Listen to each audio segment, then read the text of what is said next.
बिहार चुनाव को लेकर दिल्ली से लेकर पटना तक बैठकों का दौर जारी है। पटना में तेजस्वी यादव ने अपनी पार्टी के विधायकों के साथ बैठक की। मीटिंग के बाद तेजस्वी यादव सामने आए तो उनसे प्रधानमंत्री मोदी की मां को गाली वाले इशू पर सवाल पूछे गए। इस पर तेजस्वी ने कहा कि मां चाहे किसी की भी हो, उसको अपशब्द बोलना ठीक नहीं, लेकिन पीएम मोदी ने विपक्षी दलों के नेताओं को क्या क्या नहीं कहा, क्या इसके लिए वो माफी मांगेंगे?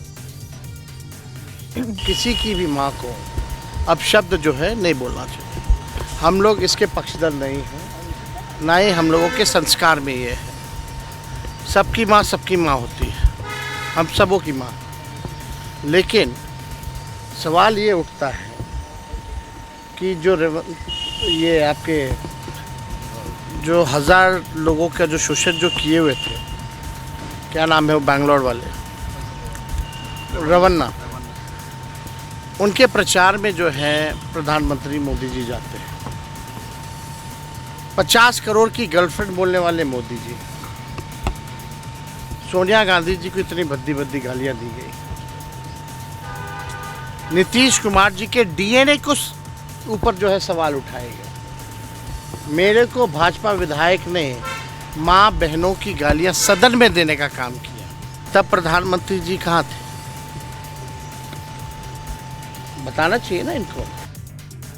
बिहार चुनाव को लेकर होम मिनिस्टर अमित शाह के घर पर बिहार बीजेपी कोर ग्रुप की मीटिंग हुई। हालांकि मीटिंग के बाद बीजेपी की तरफ से कोई जानकारी नहीं दी गई, लेकिन ये माना जा रहा है कि इस बैठक में चुनाव की तैयारी से लेकर सीट शेयरिंग जैसे कई मुद्दों पर चर्चा हुई है। लेकिन जीतन राम मांझी ने साफ कर दिया कि सीट शेयरिंग में उन्हें सम्मानजनक सीटें मिलनी चाहिए, 2-4 सीटों से काम नहीं चलेगा।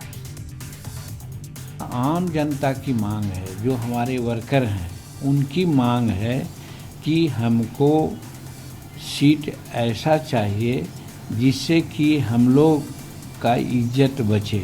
जनमानस के लोग हमको चाहते हैं कि हम बिहार विधानसभा में 2-4 सीट लेकर के नहीं रहें, हम विधानसभा में साइजेबल सीट प्राप्त करें, ताकि जो मुख्यमंत्री काल में हमने जो निर्णय लिया था उन निर्णय को इम्प्लीमेंट करावें।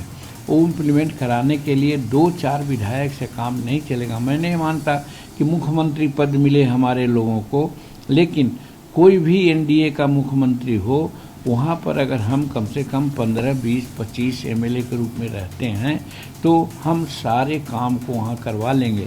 और मैं भी कहता हूँ कि अगर हमको मान्यता प्राप्त करने के लिए एनडीए के दिल में थोड़ी भी सहानुभूति है तो हमको कम से कम वहाँ 20 सीट विधानसभा में दें। जीतन राम मांझी के बयान पर बीजेपी के नेता और केंद्रीय मंत्री गिरिराज सिंह का रिएक्शन आया। गिरिराज सिंह ने कहा कि एनडीए में सीट शेयरिंग को लेकर कोई दिक्कत नहीं है, सब कुछ आराम से होगा और बिहार में एक बार फिर एनडीए की सरकार बनेगी। हमारे वो बड़े महत्वपूर्ण साझेदार हैं, 243 में सब मिलकर के खड़े होंगे, कोई टेंशन नहीं। बिहार में एनडीए की सरकार बनेगी, खूब ताना बाना सज के होगा। आरजेडी प्रवक्ता मृत्युंजय तिवारी ने एनडीए की बैठक पर तंज कसा। उनका कहना है कि सीट शेयरिंग को लेकर सिर्फ उटव्वल जारी है, एनडीए का जनता ने साथ छोड़ दिया। नीतीश सरकार ने जनता को सिर्फ ठगा है और इसीलिए इस डूब की नैया पर कोई भी सवार नहीं होना चाहता। देखिए, एनडीए के अंदर सीट बंटवारे को लेकर भारी सिर्फ उटव्वल होना है। पटना से लेकर दिल्ली तक बैठकों का दौर जारी है।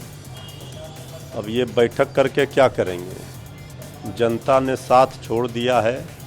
अब ये एनडीए डूबती नैया है, इस पर कोई सवार होना नहीं चाहता है। इसलिए ये चाहे लाख बैठक करें, जनता के दिलों से एनडीए उतर गई है और जनता ने जो धोखा खाया है, जो जनता को ठगा गया है, उसका बदला लेने के लिए बिहार की जनता एनडीए से तैयार है और एनडीए सरकार को उखाड़ फेंकेगी। जेडीयू नेता और नीतीश सरकार में मंत्री अशोक चौधरी का कहना है कि विपक्ष बेवजह ही परेशान है। चुनाव नजदीक आने पर हर पार्टी स्ट्रेटेजी बनाती है, बैठकें होती है, जिसके बाद जनता के बीच जाते हैं। हर एक पॉलिटिकल पार्टी तो करेगी ना, समय आ रहा है। पॉलिटिकल पार्टी की बैठकें ये सब तो एक रूटीन वर्क है ना। हर पार्टी अपने तरीके से बैठक करेगी, हर पार्टी अपने तरीके से रणनीति तैयार करेगी, फिर जनता के बीच जाएगी, फिर जनता किस पर मोहर लगाती है तो जनता मालिक है। तो बीजेपी ने भी बैठक बुलाई है सर, चुनाव को मद्देनजर रखते हुए दिल्ली में। हाँ, तो नेचुरली ये सब लोग अपना अपना स्ट्रैटेजी तय करेंगे, अपना अपना बात करेंगे। तो अच्छी बात है, इसमें क्या दिक्कत है? ये तो एक part of pre election plan है ना, ये तो सब पॉलिटिकल पार्टी करेगी, माले भी करेगा, सब लोग करेगा, कांग्रेस भी करेगा, जनस्वराज भी करेगा, हर पार्टी करेगी।